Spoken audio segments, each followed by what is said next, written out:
Apocalipse capítulo 16, versículo de número 10 e 11.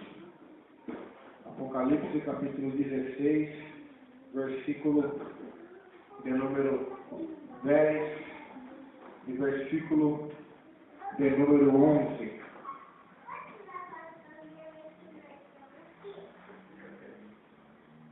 Apocalipse capítulo 16, versículo de número 10 e número 11. Diz assim: derramou o quinto anjo a sua taça sobre o trono da besta, cujo reino se tornou em trevas, e os homens remordiam a língua por causa da dor que sentiam, e blasfemaram o Deus do céu, por causa das angústias e das úlceras que sofriam, e não se arrependeram de suas obras.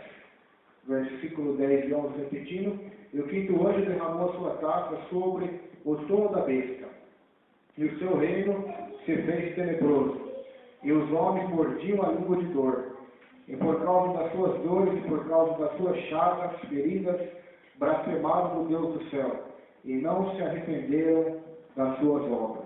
Amém?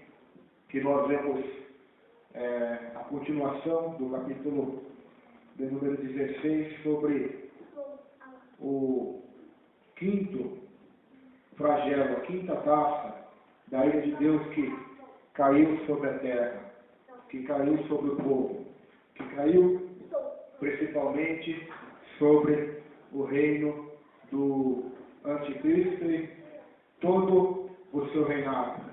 Essa quinta taça teve como essa função de cair sobre todos os moradores que se localizavam ali no centro do império do anticristo.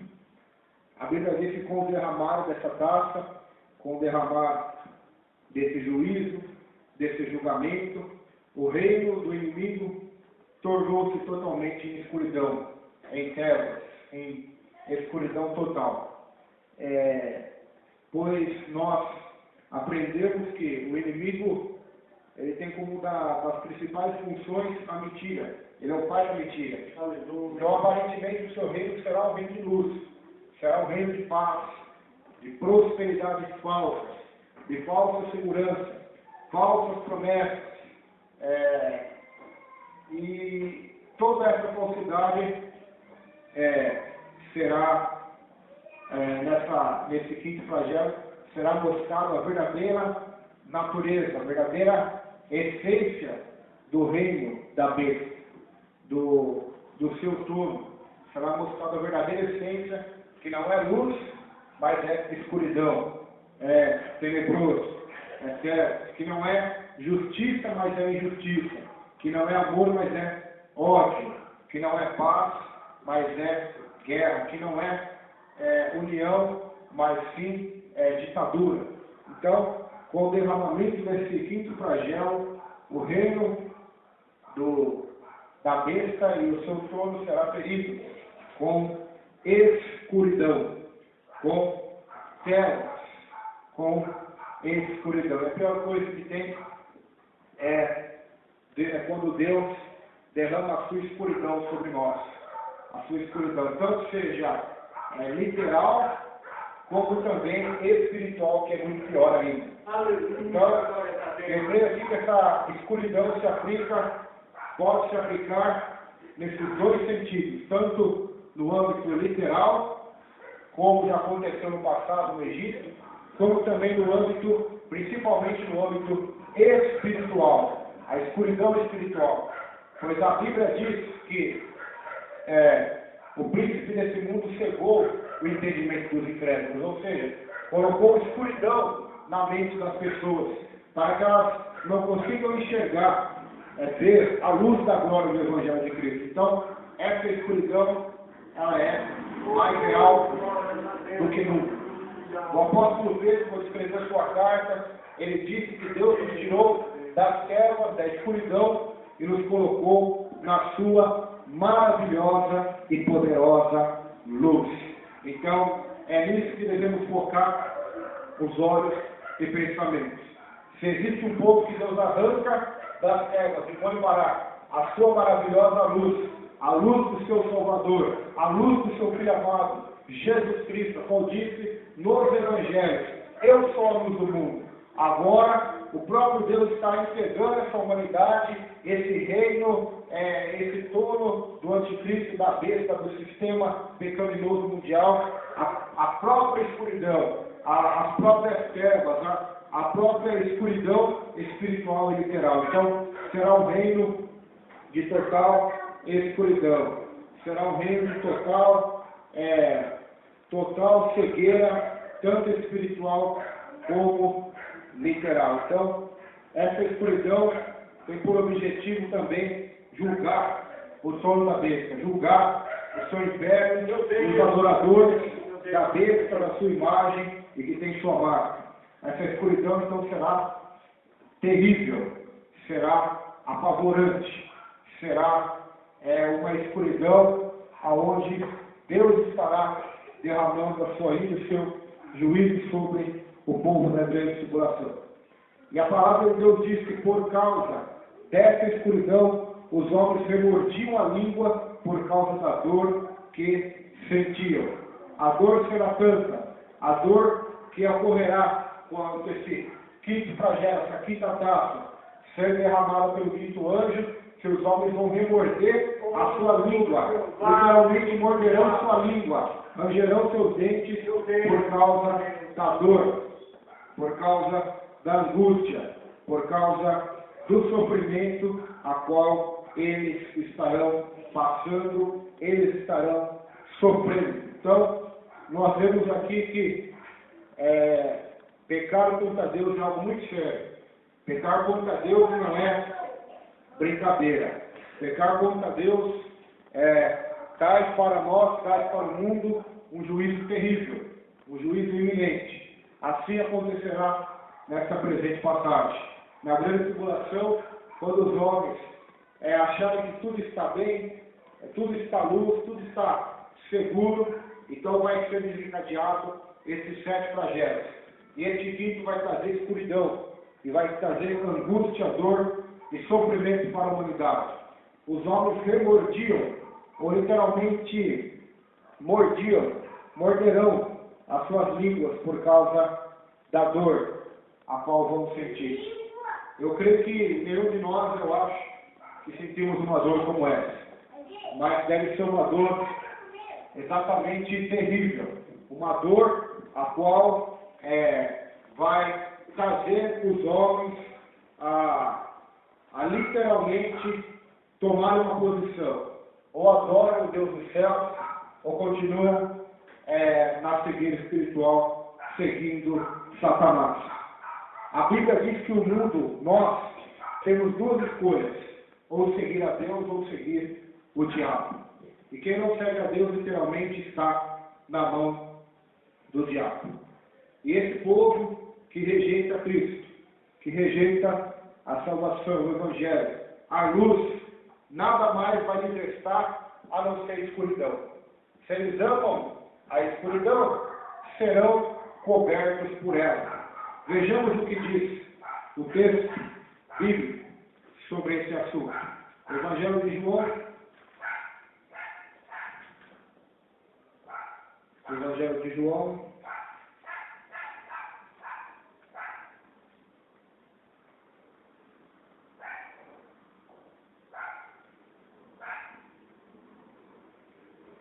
Versículo, 3º capítulo, verso de número 18 e 19.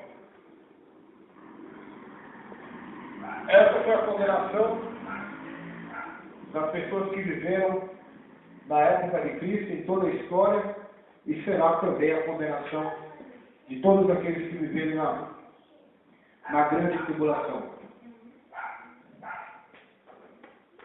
João, 3º capítulo, verso 18, diz assim: quem crê nele não é condenado, mas quem não crê já está condenado, porquanto não crê no nome do unigênito Filho de Deus.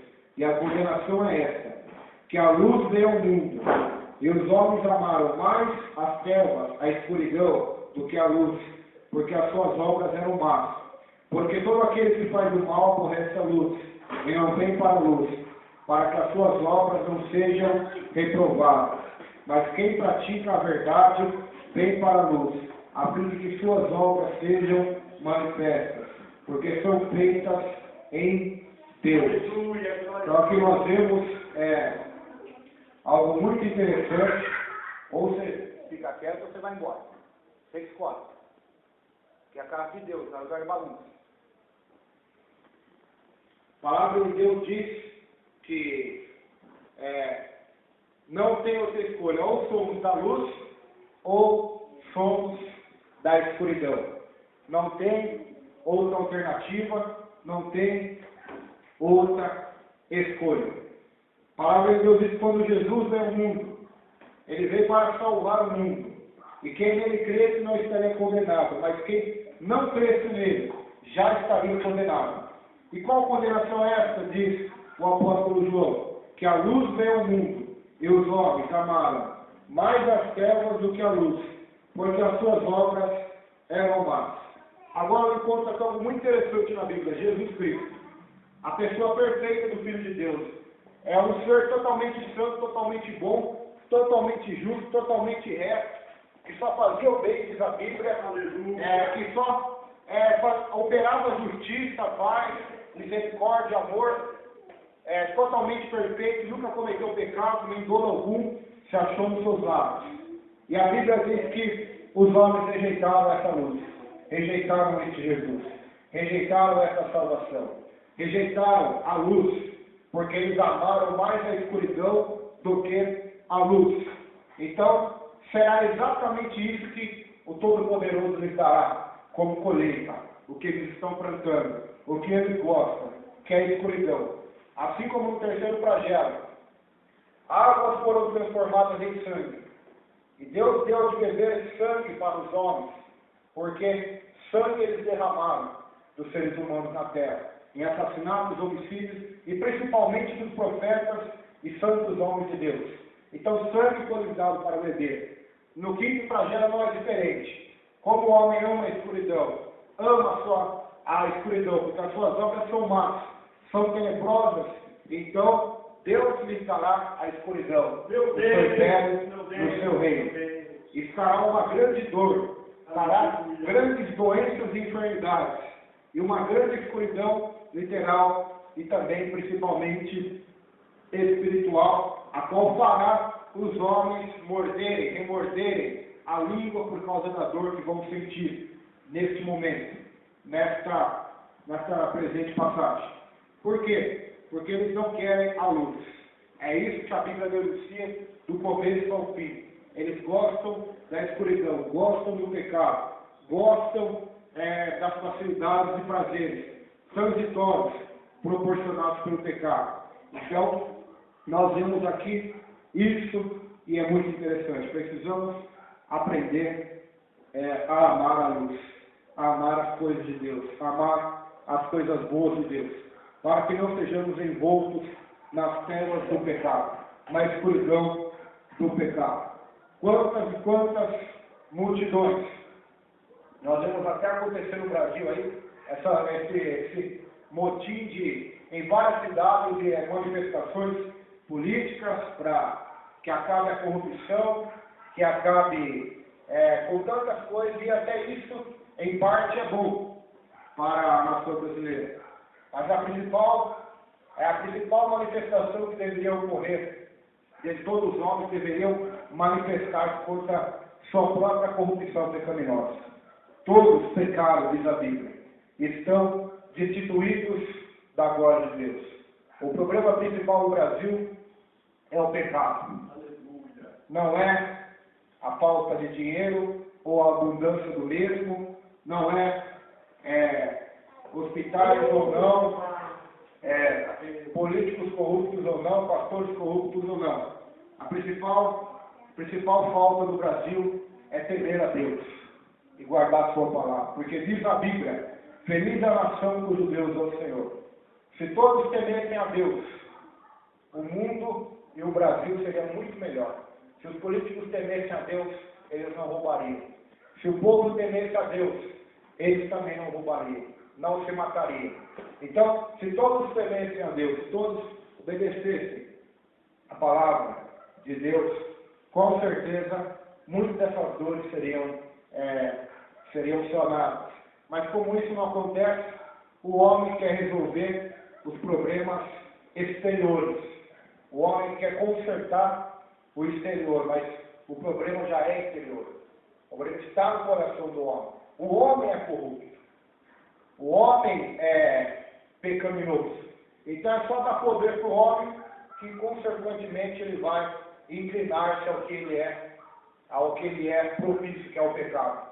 Ele vai se inclinar para o mal.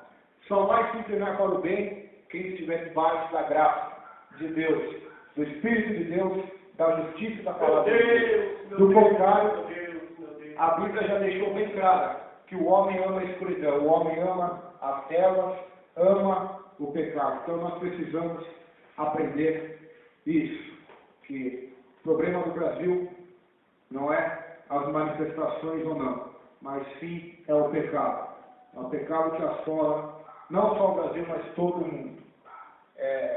Onde as pessoas não respeitam mais a Deus, o seu semelhante, não amam mais a Deus, não amam mais o seu próximo. Então, será impossível não haver desgraças, tragédias e problemas como tem ocorrido. Então, nossa oração deve ser por isso, para que o povo tema a Deus, para que os líderes temam a Deus. Assim será melhor para todos. Do contrário, vai continuar essas bagunças. Pode mudar de líderes, pode mudar de presidente, de prefeitos, um para o outro, mas a coisa vai continuar do mesmo jeito. Por quê? Porque o problema não está fora, mas está dentro. Está dentro do coração do homem. Se o homem não se render a Deus, jamais ele vai conseguir ser uma pessoa honesta e justa, ser uma pessoa digna. Pois a Bíblia declara isso, que os homens, quando estão fora do Evangelho, fora de Cristo, eles estão mortos já, em delitos e em pecados. Eles já estão mortos.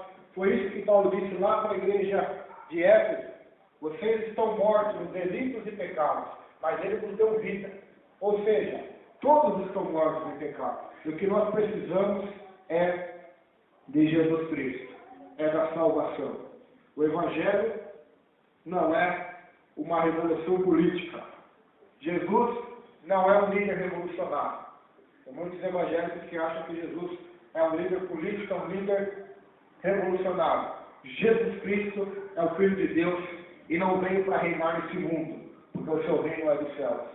Então, se tem aí grupos de evangélicos gritando por meio disso, querendo que o Brasil seja um tipo de reinado de Cristo, eles estão totalmente fora da Bíblia, pois o reino de Cristo não é desse mundo, mas ele virá, não com a aparência humana, mas com a glória e o poder de Deus. É isso que nós estamos vendo aqui em Apocalipse. Todo esse desencadeado, esse juízo, esse julgamento é por causa do pecado e para a volta do Filho de Deus. Então, o problema brasileiro é exatamente esse.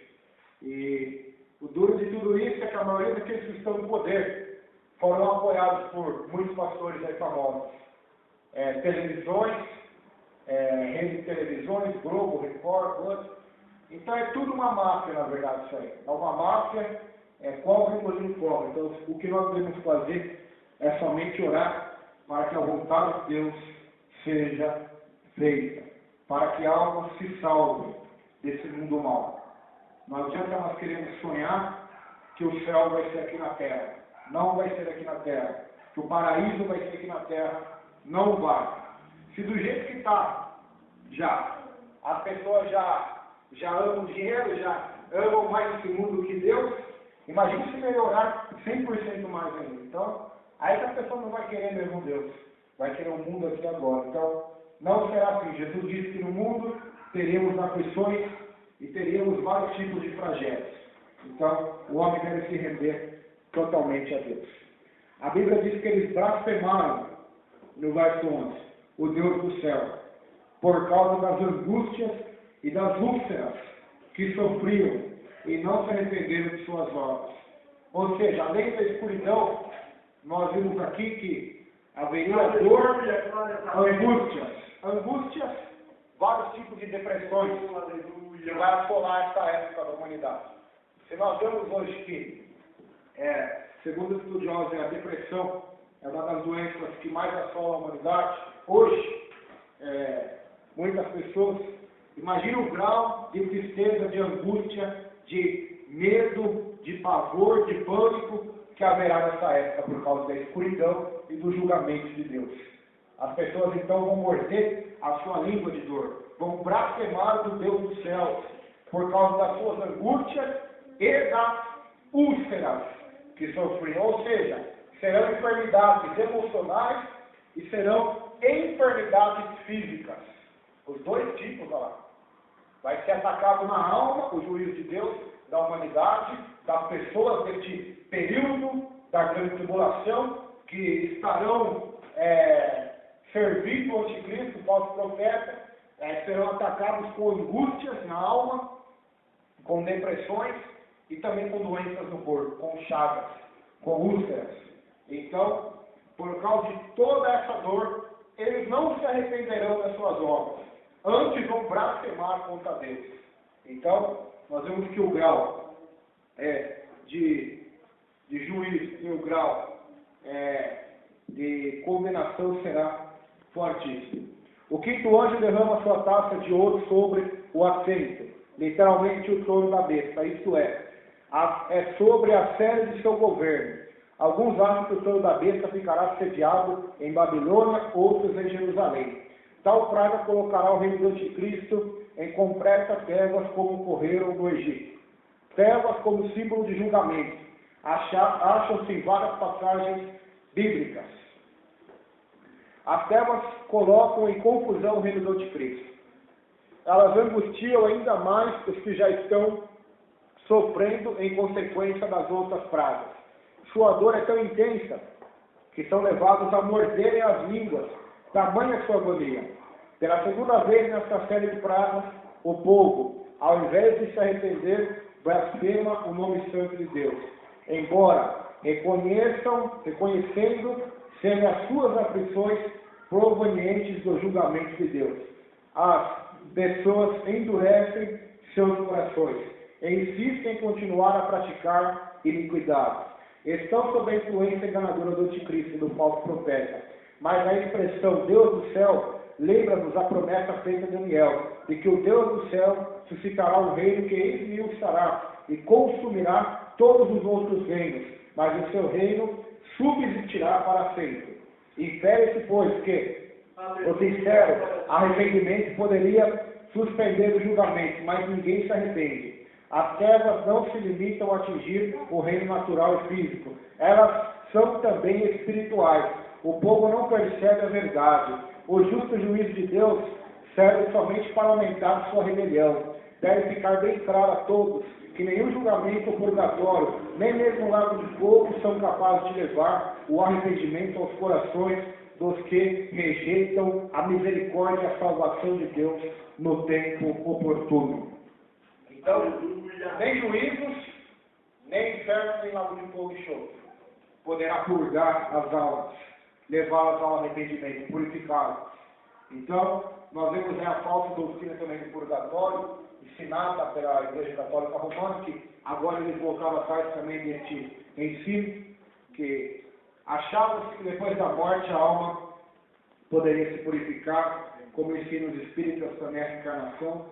Só que nós vemos aqui claramente em Apocalipse 16, que nenhum desses juízos de Deus, o homem ainda continuou cego nos seus pecados e rebeliões contra Deus. Em vez de se arrependerem, endureceram-se mais ainda e blasfemaram e continuaram vivendo em blasfêmia contra Deus. Assim como o faraó. Quanto mais ele via a glória de Deus, mais o seu coração ainda se endurecia por causa do pecado. Então, nós vemos aqui algo muito interessante nessa passagem bíblica, que por tudo que ocorreu, mesmo assim, eles não se arrependeram, do pecado. Versículo de número 12, ao 16. Apocalipse 16, 12 ao 16. Diz assim: derramou o sexto anjo a sua taça sobre o grande rio Eufrates, cujas águas secaram, para que se preparasse o caminho dos reis, que vem do lado do nascimento do sol. Então viu sair da boca do dragão, e da boca da besta, e da boca do falso profeta, 3 espíritos imundos semelhantes a rãs, porque eles são espíritos de demônios, operadores de sinais, e se dirigem aos reis do mundo inteiro, com o fim de ajuntá-los para a peleja do grande dia do Deus Todo-Poderoso. Eis que veio como vem um ladrão. Bem-aventurado aquele que vigia e guarda suas vestes, para que não ande nu e não se veja sua vergonha.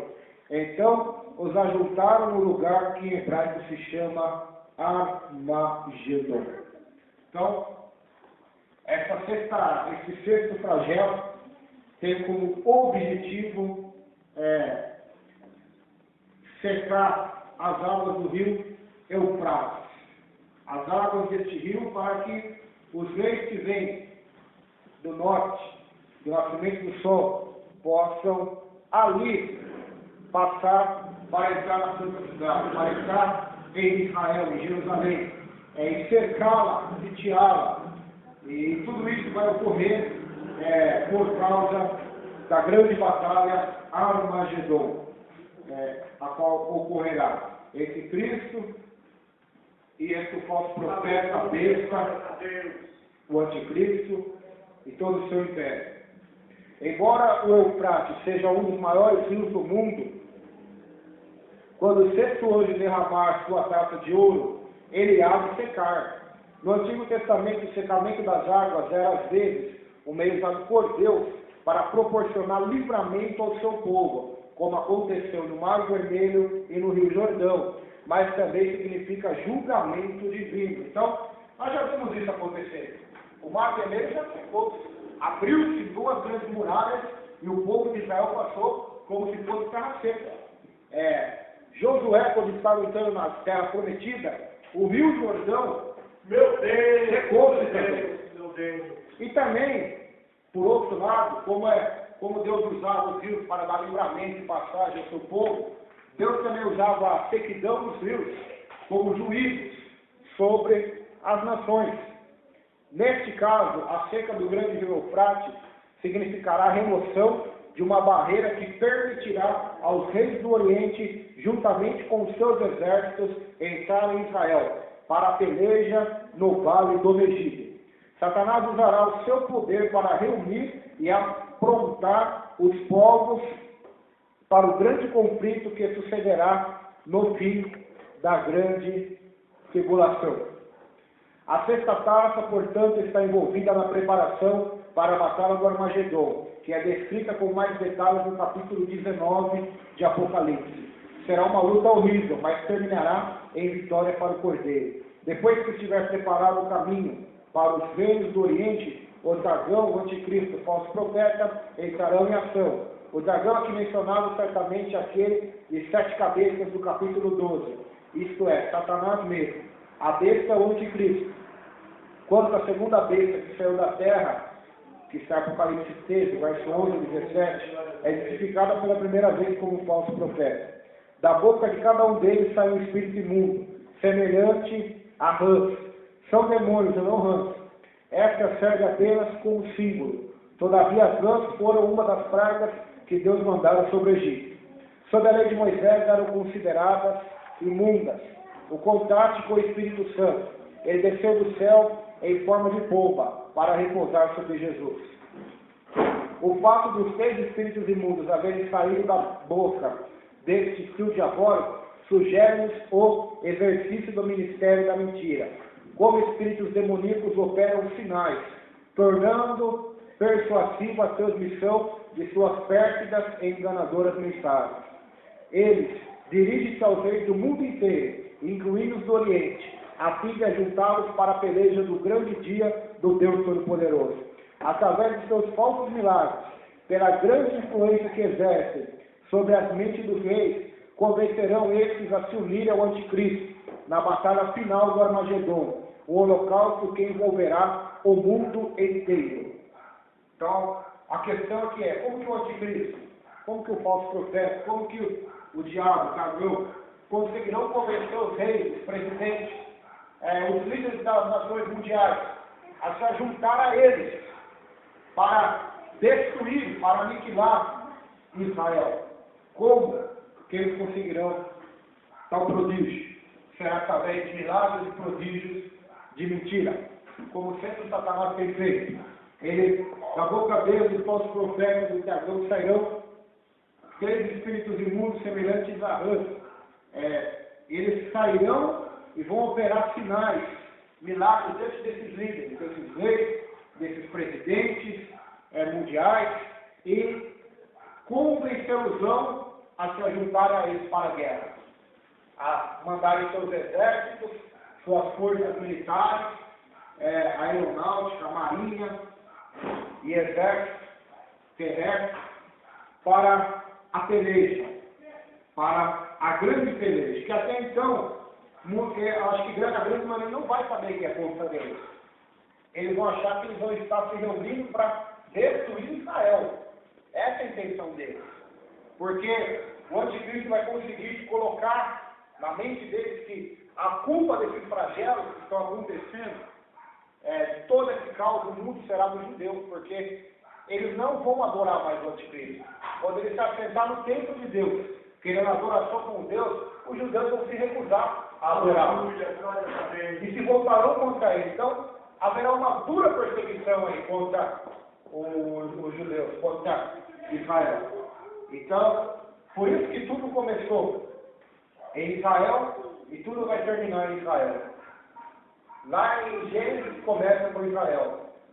Ainda nem havia nascido, né? Mas Deus prometeu para Abraão, Israel, a nação da promessa. Deus disse para Abraão: Abraão, vou fazer de você uma grande nação e te abençoarei. E por ti serão abençoadas todas as famílias da terra. E lá já nasce a promessa de Israel. Aí, como discorre a história, nasce Isaac, nós conhecemos a história, depois Jacó tem vários filhos. No meio da trajetória da sua vida, Deus muda o nome dele de Jacó para Israel, príncipe de Deus. Depois acontece algo ali com José, que é mandado para o Egito. Lá no Egito ele se torna governador, abaixo somente de Faraó, e prospera, leva a sua família lá, sua família cresce lá no Egito.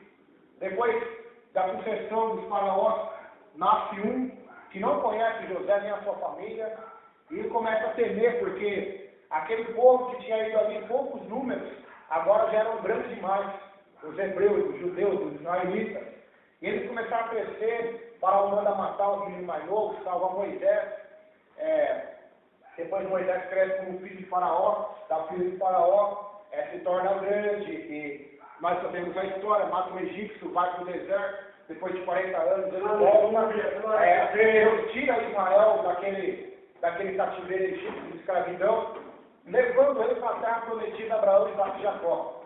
Ali Israel entra, tem guerras, conquista a terra, consegue prosperar, a juízes, depois de Josué, depois entra o período dos reis, começando por Saul, depois Davi, Salomão, e assim tem uma história que até hoje eles existem. E assim como tudo começou lá, tudo terminará lá também, antecedendo a segunda volta de Jesus. Essa peleja, então, eu creio que o anticristo vai, e os espíritos que sairão dele, farão milagres para convencer os reis a se unirem a ele nessa batalha, nessa aniquilação total de Israel. E nós já vemos isso acontecer na história.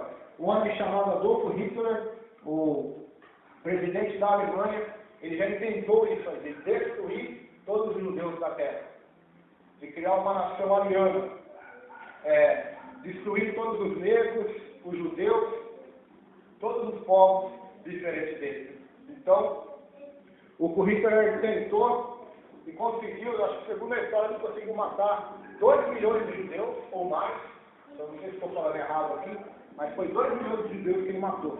Então o anticristo vai querer fazer a mesma coisa, vai querer destruir Israel, destruir o povo de Deus, destruir aqueles que adoram o Deus de Abraão, o Deus de Isaac e o Deus de Jacó. Observemos, pois, que tais espíritos não operam seus milagres para enganar o povo em geral. Eles centralizam seus esforços para ganhar os reis e governantes do mundo. Os milagres excitam nos líderes mundiais um zelo sanguinário pela guerra. Embora tenha havido outras guerras mundiais, nunca antes o mundo inteiro esteve envolvido como nesta ocasião. Segundo a história, houve nações que, embora cercadas por outros países em conflito, mantiveram-se neutras. Nesta grande guerra, porém, nenhuma neutralidade será possível. É que a batalha faz parte do grande dia do julgamento de Deus, e nenhum povo haverá de ser deixado de fora. Mais uma vez veremos pagões enfurecidos e os povos imaginando coisas vãs, e os reis da terra se levantando e os príncipes entrando em conspiração contra o Senhor e o seu ungido. Está em Salmos de número 2, verso 1 e 2, que diz que os reis da terra se levantam e os príncipes se conspiram entre si contra o Senhor e o seu ungido, que é Cristo. Então, cumpre-se essa palavra que está em Salmos, capítulo 2, verso 1 e 2. Que tolice dos reis e governantes darem ouvido às mentiras de Satanás. No verso 15, Jesus dá um aviso idêntico aos registrados nos evangelhos. Ele virá como ladrão, significando que chegará sem anúncio prévio, numa hora inesperada. Neste versículo encontramos a terceira das 7 bem-aventuranças pronunciadas em Apocalipse. Temos de vigiar, ficar alerta, sob aviso. O termo guardar as suas vestes significa evitar as manchas do pecado. A palavra nu não significa estar totalmente sem roupa, mas sem um manto exterior, cobertura apropriada, sem um manto alvo e imaculado da justiça de Cristo. No verso 16, não é identificado o responsável pelo ajuntamento dos povos. É provável que se refira a um dos espíritos imundos. Os reis e governantes serão ajuntados no lugar que se chama Armagedon, que é a literal tradução do hebraico Har Megiddo, ou Monte do Megido. Megido foi uma das antigas cidades cananitas da região norte e central da Palestina, que Josué não conseguiu conquistar. Ela protegia o caminho usado pelas caravanas e exércitos que procedentes de Esdraelon e Saron iam para o Egito. A juíza Débora obteve uma grande vitória nesta região. Juízes 4, verso 12 a 23. Aleluia. A Bíblia recorda outras batalhas travadas ali de reis, no Vale do Megido, em Israel. Então, o que nós vemos aqui é que o inimigo é astuto e é mentiroso. E como ele conseguiu enganar a terça parte dos anjos do céu, fazendo com que eles caíssem junto com ele para a condenação eterna, para o inferno, com as suas mentiras, mais uma vez, ele vai conseguir enganar. Só que os esforços do inimigo agora não serão para enganar a massa, o povo, mas sim os seus líderes. Enganar os líderes mundiais, os governantes e reis mundiais, para essa grande batalha que será, que faz parte da profecia do projeto de julgamento de Deus para com o mundo pecaminoso e para com as nações. Esta batalha. E no meio dessa história tem uma bem-aventurança. Eis que veio como bem ladrão, bem-aventurado, aquele que vigia e guarda suas vestes, para que não ande nu e não se veja sua vergonha. Então, no meio de todo esse sexto flagelo, existe uma bem-aventurança, existe uma palavra a qual o Salvador, o nosso Senhor, manda nós estarmos vigiando, porque a vida dele será inesperada. Não saberemos o dia e nem a hora. Ele manda nós estarmos prontos e que a nossa veste esteja guardada, sem pecado. A Bíblia diz lá em Eclesiastes que todo tempo sejam alvos dos teus vestidos e não falte óleo sobre a tua cabeça. Ou seja, andarmos em santificação, lavados pelo sangue de Jesus. E essa palavra nu não significa totalmente pelado, mas significa somente com as roupas íntimas, já é chamado de nu na Bíblia. Então, esse nu significa o que? A pessoa sem a veste da salvação, sem a veste de Jesus Cristo. da justiça de Deus para salvar a humanidade. Em cumprimento às muitas profecias do Antigo Testamento, como está em Deuteronômio 33, verso 43, vamos ver o que está escrito lá, Deuteronômio 32,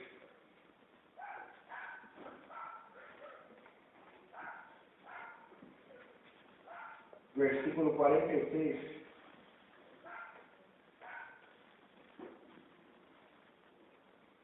Diz assim, vamos ver o 42 e o 43. Deuteronômio 32, verso 40. Diz assim, porque levantarei a minha mão aos céus e direi, eu vivo para sempre. Se eu tirar a minha espada reluzente e travar do juízo a minha mão, farei tornar a vingança sobre os meus adversários e recompensarei os meus aborrecedores. Entregarei as minhas setas de sangue e a minha espada comerá carne, do sangue dos mortos e dos prisioneiros, desde a cabeça pela vingança do inimigo. Jubilaram nações com o seu povo, porque vingança o sangue do seu servo, e sobre os seus adversários para tornar a vingança, e terá misericórdia da sua terra e do seu povo. Então aqui é uma profecia sobre Israel, onde Deus sempre prometeu que sempre na face da terra guardaria o povo de Deus, guardaria Israel, e tomaria juízo e vingança sobre todos os seus inimigos. Então, ocorrerá isso aqui no Armagedon. Cristo voltará para proteger a descendência de Abraão e para tomar vingança sobre os adversários de Deus. É isso que nós vemos na Bíblia. Jeremias 25, 31. Jeremias 25, 31. Diz assim o texto bíblico. Chegará o estouro até a extremidade da terra, porque o Senhor tem contenda com as nações, entrará em juízo com toda a carne, os ímpios entregará a espada, diz o Senhor. Então o Senhor entrará em contenda com as nações, e dará juízo aos inimigos do Senhor. Sofonias, 3º capítulo, versículo de número 8.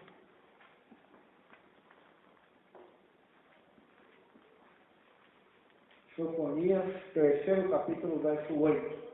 Diz assim: portanto, esperai-me a mim, diz o Senhor, no dia que eu me levantar para os despojos, porque o meu juízo é juntar as nações e congregar os reis, para sobre eles derramar a indignação e todo o ardor da minha ira, porque toda esta terra será consumida pelo fogo do meu zelo. Então, esse é o juízo de Deus. Ele que vai reunir todas as nações para essa grande guerra. Também está em Joel, 3º capítulo, verso 7 ao 17,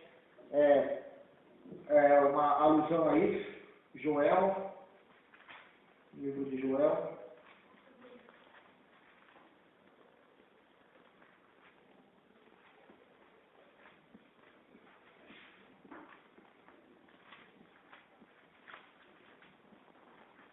Joel.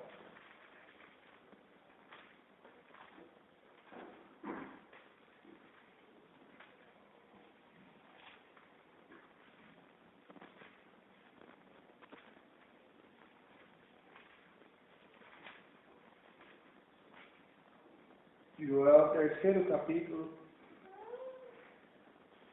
verso 2,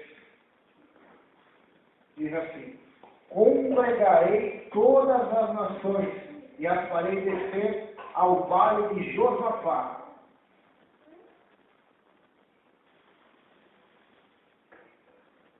Ao vale de Josafá.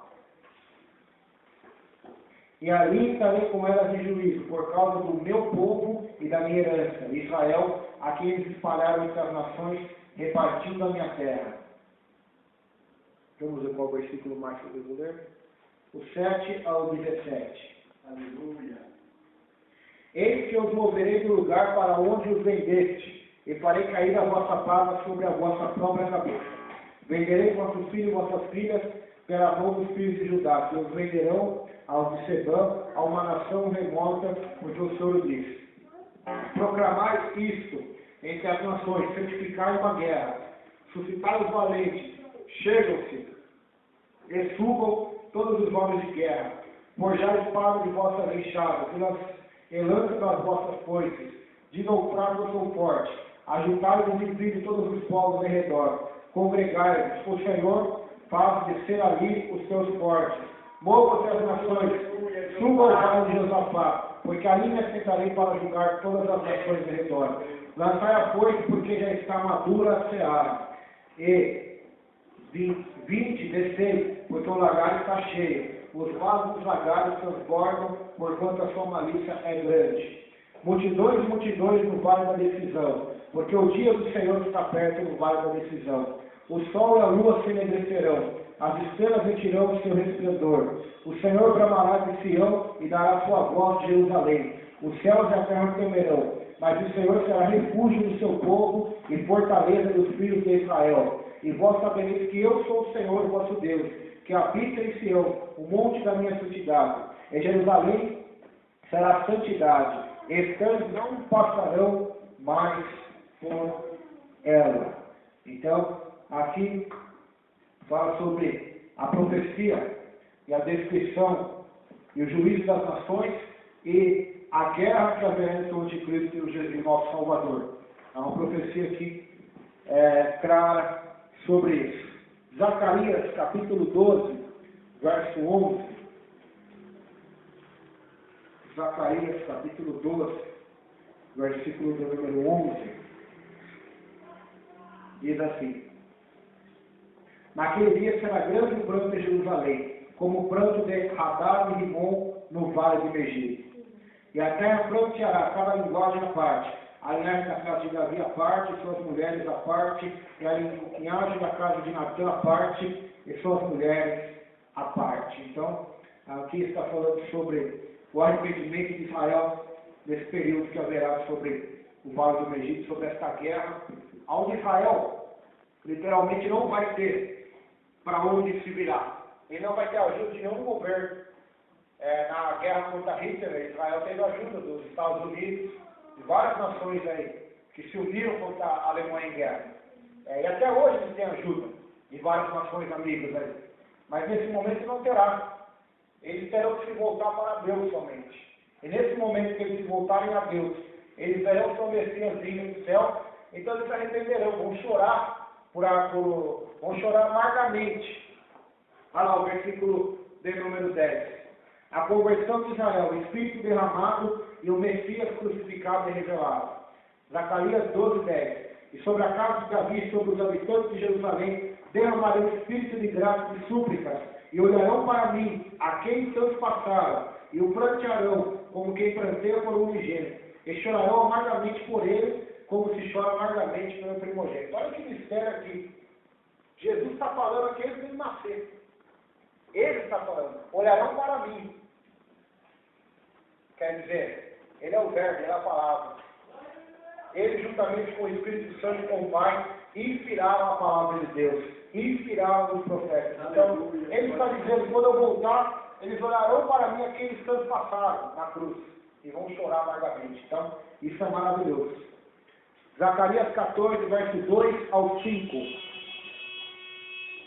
Diz assim, vamos ver o verso 1, Zacarias 14, verso 1. Eis que vem o dia do Senhor, em que os teus despojos se repartirão no meio de ti. Despojos é o que sobra da terra. É tipo se eu conquistar uma cidade, aquela cidade tem riquezas, tem casas, aquilo é o despojo da guerra. É meu agora, porque eu conquistei aquela cidade. Isso é o despojo. Verso 2. Porque eu juntarei todas as nações para a peleja contra Jerusalém, e a cidade será tomada, e as casas serão saqueadas, e as mulheres forçadas, e metade da cidade sairá para o cativeiro, mas o resto do povo não será expulso da cidade. E o Senhor sairá e pelejará contra estas nações, como pelejou no dia da batalha. E naquele dia estarão seus pés sobre o monte das oliveiras, que está defronte de Jerusalém para o oriente, E o Monte das Oliveiras será perdido pelo meio, para o oriente e para o ocidente. Haverá um vale muito grande. E metade do monte se apartará para o norte e outra metade para o sul. E fugireis pelo vale dos meus montes, porque o vale dos montes chegará até as Elas.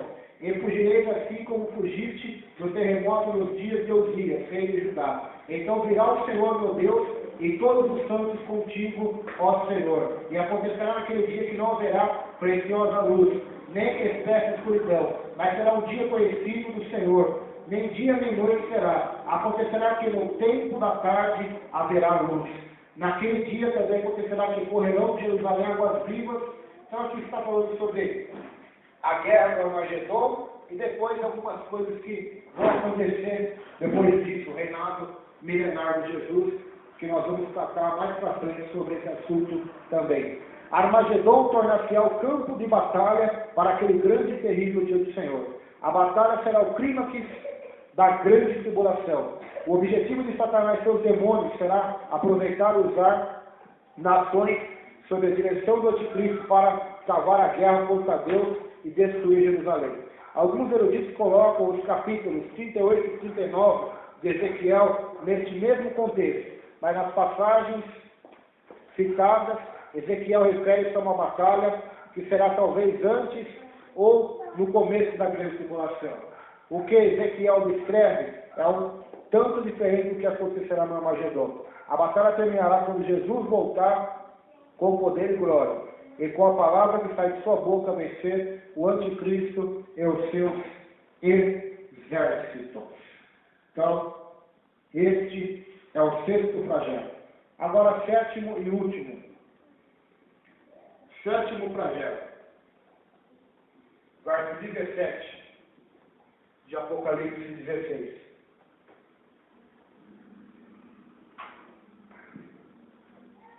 Diz assim: Então derramou o sétimo anjo a sua taça pelo ar, e saiu grande voz do santuário do lado do trono, dizendo: Feito está.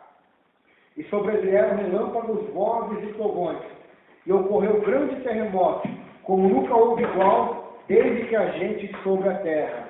Tal foi o terremoto forte e grande, e a grande cidade se dividiu em 6 partes, e caíram a cidade das nações. E lembrou-se Deus da grande Babilônia, para dar-lhe o cálice do vinho do furor da sua ira. Todas as ilhas fugiram, e os montes não foram achados. Também desabou do céu sobre os homens grande saraivada, com pedras que pesavam cerca de 1 talento. E por causa do flagelo da chuva de pedras, os homens blasfemaram de Deus, porque o seu flagelo era sobremodo grande.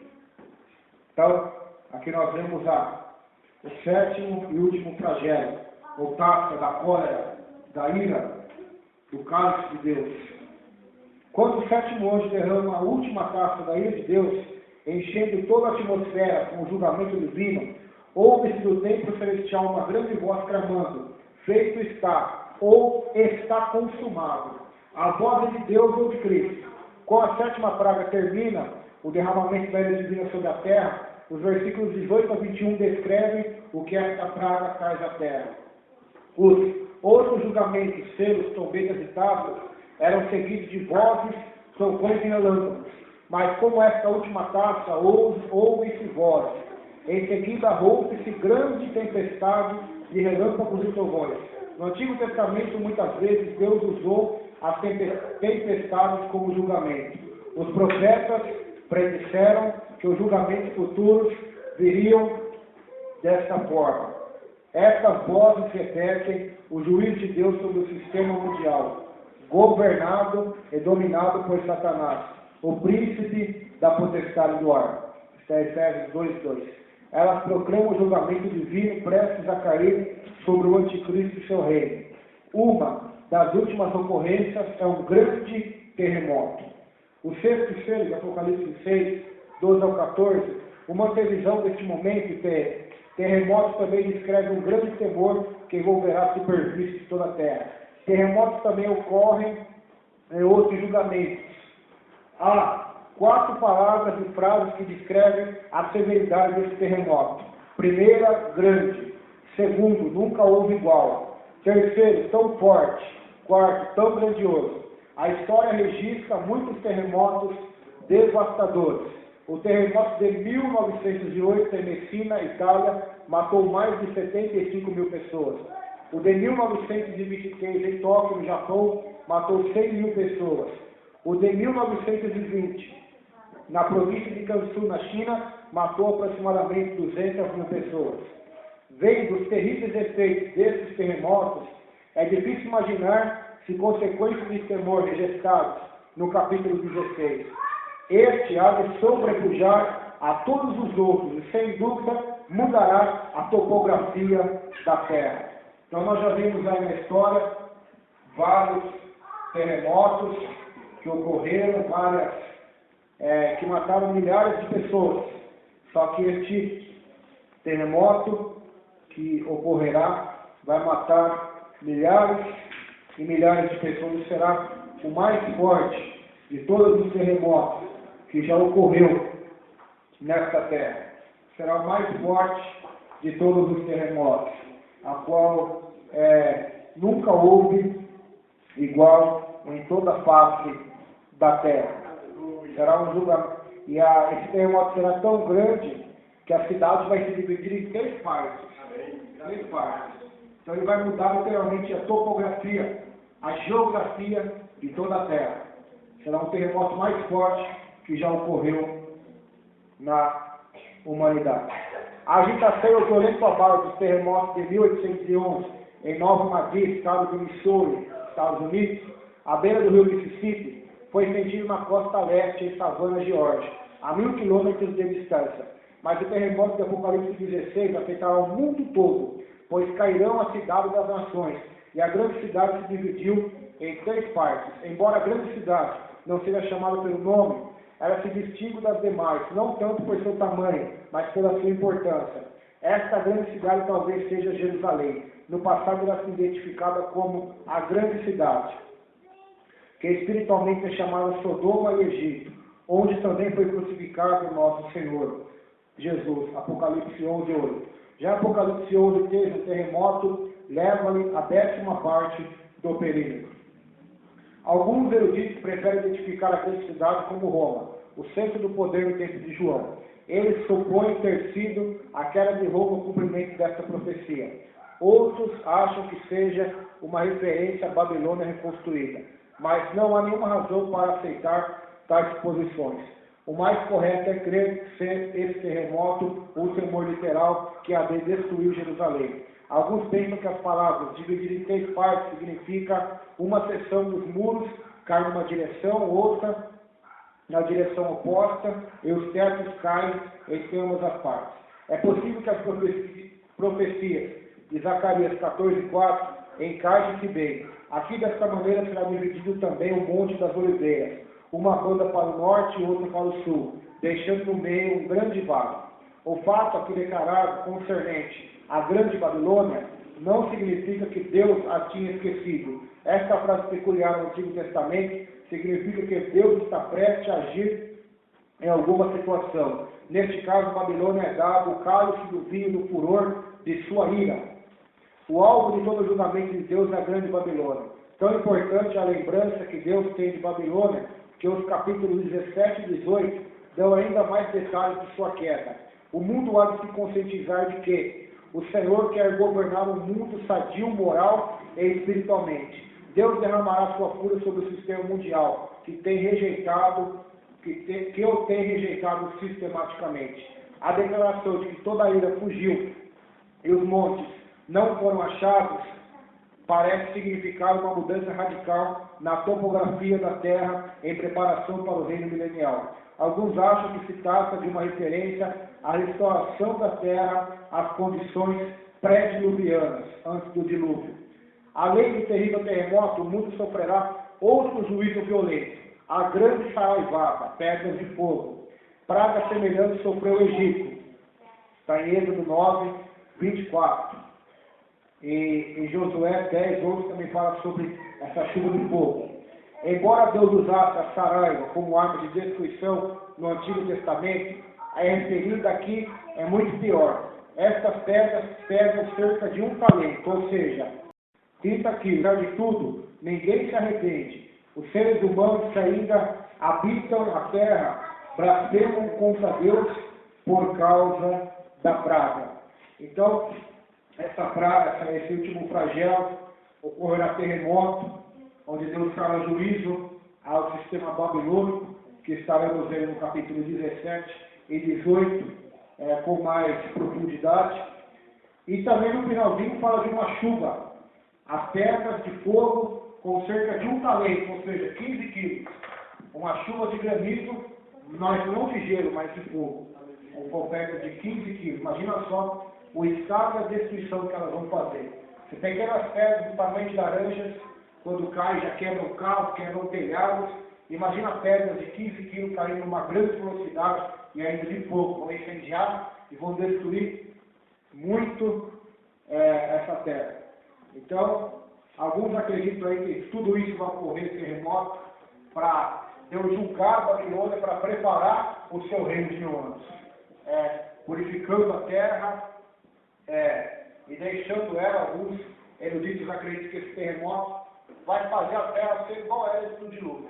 Agora isso aí já é uma suposição teológica, não podemos afirmar. Uma coisa é certa, Deus julgará as nações e Deus glorificará seu Filho Jesus e também abençoará e glorificará seu povo, sua igreja, e abençoará também o povo de Israel quando o aceitarem como seu suficiente Senhor e Salvador. Vamos colocar em pé e orar neste momento.